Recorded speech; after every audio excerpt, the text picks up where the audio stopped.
Thank you, Mr. Chairman. Thank each of you for your testimony today. Mr. Elkins, I'm going to follow up on Ms. Loomis's questioning and complete her question.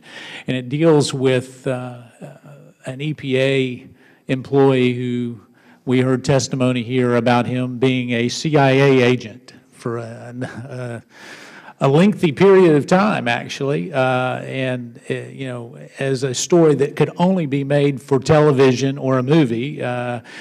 As it unfolded, you have been investigating that, but I'm troubled to hear, and that's what I want to follow up on, is that you indicated that you tried to interview the Office of General Counsel at the EPA, and that interview was denied. Is that correct?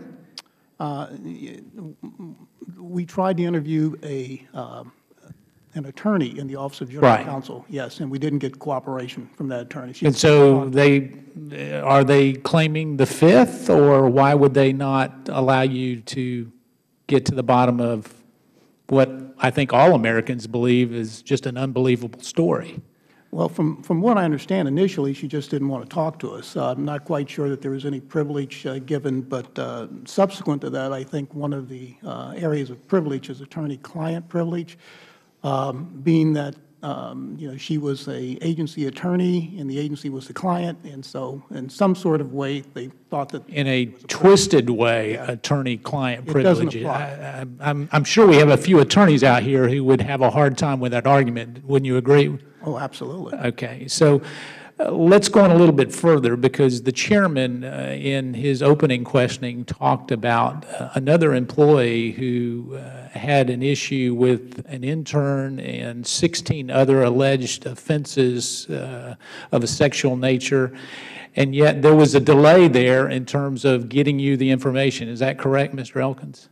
That's correct. We were not able to get all of the information. So because of this delay, we put potentially other women in harm's way. Would you agree with that? I would agree with that, yes. So if we're doing that, that this delay of information that we're hearing that's a consistent theme, not only with you, but I would imagine with a number of others in the audience here, has real consequences. Wouldn't you agree with that? It has very serious consequences. So if it has serious consequences, what do we need to do to compel compliance? Because I think it's very clear on both sides, both Democrat and Republican, that we think that this is an important issue, that the intent of Congress is that you should get all of the information and not some, and it shouldn't be subject to legal interpretation. What do we need to do to enforce compliance?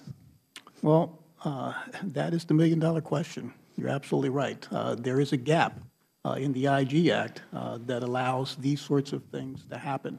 We can only go so far. I can only make recommendations if it's not a criminal matter.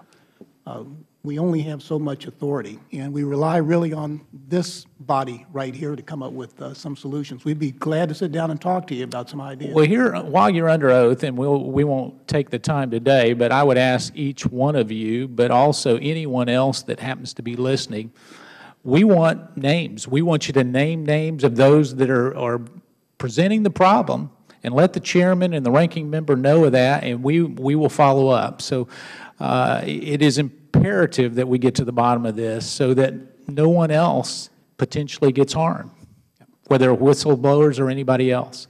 Mr. Horowitz, let me go back to you, because one of my colleagues mentioned about the Integrity Committee and the importance of making sure that the IGs do their job, and that my understanding is that the head of the Integrity Committee is the FBI. That's correct. They chair the committee. So they chair the committee, and I know that on January 21st, and I would ask unanimous consent that the letter gets put into the record, Mr. Chairman. It was a letter from Chairman Chaffetz and Ranking Member Cummings and myself that really wanted us to get the report with regards to some serious allegations that were made, and I would ask unanimous consent. Without objection, so ordered. So do you not find it ironic or troubling that the FBI, who fails to give you information, Mr. Horowitz, chairs this particular committee, and yet they have not complied with this letter? Do you find that troubling? certainly is a similar concern to what we have in the issues we face. So if we're being stonewalled, to use Mr. Elkins' language, if we're being stonewalled in terms of transparency within SIGI, would it not be a better place to have someone else chair that other than the FBI that may have a conflict of interest? I think there was a serious discussion about that last year in trying to figure out how to reform and address some of the concerns in the Integrity Committee. And I know there are many members who continue to have that question. And All right, do you have those questions?